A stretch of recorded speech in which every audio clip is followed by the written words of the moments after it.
ಜಾಹೀರಾತು ಫಲಕಕ್ಕೆ ಅಡ್ಡಿಯಾಗ್ತಿದೆ ಅಂತ ಮರಗಳ ಮಾರಣ ಹೋಮ ನಡೆದಿದೆ. ಮಹದೇವಪುರದ ರಾಷ್ಟ್ರೀಯ ಹೆದ್ದಾರಿ 75ರಲ್ಲಿನ ಮರಗಳನ್ನ ನಾಶ ಮಾಡಿದ್ದಾರೆ. ರಾಷ್ಟ್ರೀಯ ಹೆದ್ದಾರಿ 75ರ ಆವಲಹಳ್ಳಿ ಶ್ರೀ ಮುನೇಶ್ವರ ದೇವಸ್ಥಾನದ ಬಳಿ ಇದ್ದಂತಹ ಮರಗಳನ್ನ ಕಡಿದಿದ್ದಾರೆ. ಕಿತ್ತಗನೂರು ನಿವಾಸಿ ವೈ ಶ್ರೀನಿವಾಸ್ ವಿರುದ್ಧ ಮರ ಕಡಿದಂತ ಆರೋಪ ಇದೆ. ಮರ ಕಡಿದವರ ವಿರುದ್ಧ ಕ್ರಮ ಆಗಬೇಕು ಅಂತ ಆವಲಹಳ್ಳಿ ಗ್ರಾಮ ಪಂಚಾಯಿತಿಯಿಂದ ದೂರು ದಾಖಲಾಗಿದೆ. ಬೃಹತ್ ಕ್ರೇನ್ ಬಳಸಿ ಹಲವು ಮರಗಳನ್ನ ಕಡಿದು ಅಟ್ಟಹಾಸ ಮೆರೆದಿದ್ದಾರೆ. ದೃಶ್ಯದಲ್ಲಿ ನೋಡ್ತಾ ಇದ್ದೀರಿ ನೀವು. ಜಾಹೀರಾತು ಫಲಕಗಳಿಗೆ ಅಡ್ಡಿಯಾಗುತ್ತೆ ಅಂತ ಮರಗಳ ಮಾರಣ ಹೋಮ ನಡೆಸಿರೋದು. ಮಹದೇವಪುರದ ರಾಷ್ಟ್ರೀಯ ಹೆದ್ದಾರಿಯಲ್ಲಿ ಇದ್ದಂತಹ ಮರಗಳನ್ನ ನಾಶಪಡಿಸಿದ್ದಾರೆ. ಸಾಲು ಸಾಲು ಅಲ್ಲಿದ್ದಂತಹ ಮರಗಳನ್ನ ಕಡಿದಿದ್ದಾರೆ. ಮರ ಕಡಿದವರ ವಿರುದ್ಧ ಕ್ರಮ ಆಗಬೇಕು ಅಂತ ಒತ್ತಾಯಿಸಲಾಗಿದೆ. ದೊಡ್ಡ ಕ್ರೇನ್ ಅನ್ನ ಬಳಸಿ ಈ ಮರಗಳನ್ನ ಕಡಿದಿದ್ದಾರೆ. ಅಲ್ಲೊಂದು ಜಾಹೀರಾತು ಫಲಕ ಇದೆ, ಅದಕ್ಕೆ ಅಡ್ಡಿಯಾಗತ್ತೆ ಅಂತ ಮರ ಕಡಿದಿರೋದು ದೃಶ್ಯದಲ್ಲಿ ನೋಡ್ತಾ ಇದ್ದೀರಿ.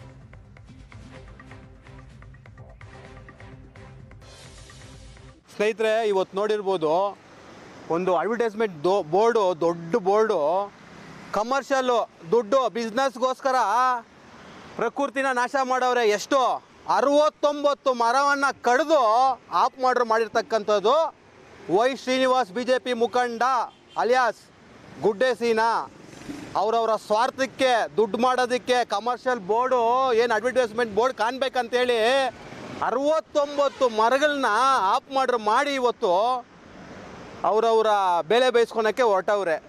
ಈ ಕಾಲದಲ್ಲಿ ಉಸಿರಾಡೋದಕ್ಕೆ ಸರಿಯಾಗಿ ಮರಗಳಿಲ್ಲ, ಸರಿಯಾಗಿ ನೆರಳಿಲ್ಲ. ಅಂಥ ಟೈಮಲ್ಲಿ ಒಂದು ಮರ ಇಕ್ಕೋಕ್ಕೆ ಯೋಗ್ಯತೆ ಇಲ್ಲ. ಯಾರೋ ಇಟ್ಟಿರ್ತಕ್ಕಂಥ ಮರಗಳನ್ನು ಕಡಿದು ಬಿಸ್ನೆಸ್ ಮಾಡೋಕ್ಕೆ ಹೊರಟವ್ರೆ. ಆ ಕಾರಣಕ್ಕೆ ನಮ್ಮ ಮೂಲ ನಿವಾಸಿ ಅಂಬೇಡ್ಕರ್ ಸಂಘಟನೆ ವತಿಯಿಂದ ಇದನ್ನು ತೀವ್ರವಾಗಿ ಖಂಡಿಸ್ತಾ ಇದ್ದೀವಿ. ಅವರ ವಿರುದ್ಧವಾಗಿ ಕಡ್ದಿರೋ ಅಂಥದ್ದು ನಾವು ಯಾವುದೋ ಒಂದು ವಿಡಿಯೋದಲ್ಲಿ ನೋಡಿ ಸುಮ್ಮನಾದ್ವಿ.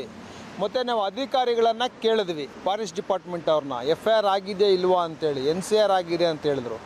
FIR ಕೂಡಲೇ ನೀವು ಮಾಡಬೇಕು. ಯಾರು ಇದಕ್ಕೆಲ್ಲ ಕುಮ್ಮಕ್ಕು ಕೊಟ್ಟು ಅಧಿಕಾರಿಗಳು ಮತ್ತು ಇಲ್ಲಿರ್ತಕ್ಕಂಥ ಲೋಕಲ್ ಜನಪ್ರತಿನಿಧಿಗಳು ಯಾರು ಗುಡ್ಡೆ ಶ್ರೀನಿವಾಸ್ ಇವರು ಇದ್ದಾರೆ, ಇವರು ಮರಗಳು ಕಡಿಸಿರ್ತಕ್ಕಂಥದ್ದು. ಯಾಕೆ ಕಡಿಸಿದ್ದಾರೆ ಅಂತಂದರೆ ಆ ಮರಗಳು ಬ್ರಿಡ್ಜ್ ಮೇಲೆ ಬೆಂಗಳೂರಿಂದ ಹೊರಗಡೆ ಹೋಗೋ ಗಾಡಿಗಳಿಗೆ ಹೈಲೈಟಾಗಿ ಕಾಣಿಸಲ್ಲ. ಹೊಸಕೋಟೆಯಿಂದ ಹೊರಗಡೆ ಬರೋ ಅಂಥ ಒಂದು ಗಾಡಿಗಳಿಗೆ ಹೈಲೈಟಾಗಿ ಕಾಣಿಸಲ್ಲ ಅಂತೇಳಿ ಇದೇ ಫಿಲ್ಲರು, ಇದೇ ಫೋಲು, ಇದು ಕಾಣಬೇಕು ಅಂತೇಳಿ ಇರೋ ಮರಗಳನ್ನೆಲ್ಲ ಹೊಡೆದಾಗವ್ರೆ. ಸುಮಾರು 70 ಮರಗಳು ನೋಡಿದವ್ರೆ.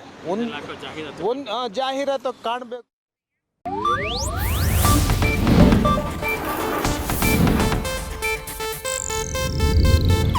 ಇದು ಏಷ್ಯಾನೆಟ್ ನ್ಯೂಸ್ ನೆಟ್ವರ್ಕ್ ಪ್ರಸ್ತುತಿ.